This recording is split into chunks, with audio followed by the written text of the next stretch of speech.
Imaginez-vous un instant Éric Dupond-Moretti, Gérald Darmanin et Roselyne Bachelot s'adonner ensemble à de petites sessions karaoké? Non? Et pourtant.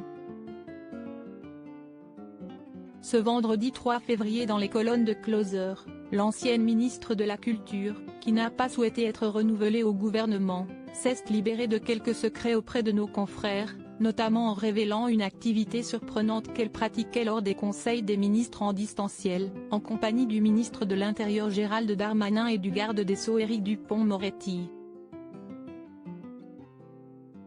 Les trois grandes personnalités du gouvernement aimaient s'affronter dans des batailles de chant. Avec le confinement, on se retrouvait souvent tous les trois dans un bureau pour assister au conseil des ministres en visioconférence. Parfois, on coupait le micro, à raconter celle qui est récemment tombée sous le charme d'un jeune footballeur, avant d'expliquer que la fatigue et les nuits venaient souvent casser leur concentration. Nous étions tellement à bout qu'on se lançait dans un concours de chansons de Jacques Brel. Et à ce petit jeu autour du grand chanteur belge, le gagnant des concours n'est étonnamment pas celui auquel on pourrait penser en premier.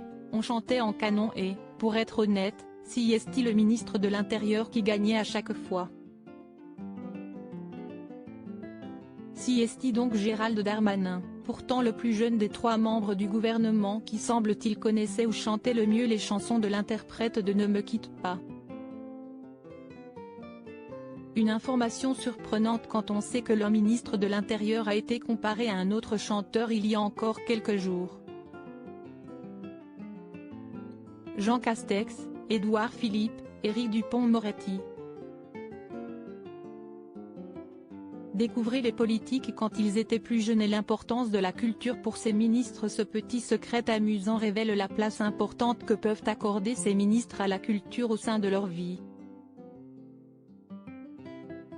Si Roselyne Bachelot a été la ministre de ce domaine et que le ministre de l'Intérieur semble être un fin connaisseur de la chanson francophone, Éric Dupond-Moretti a lui pu compter sur son expérience au théâtre pour accéder à la fonction qu'il occupe aujourd'hui.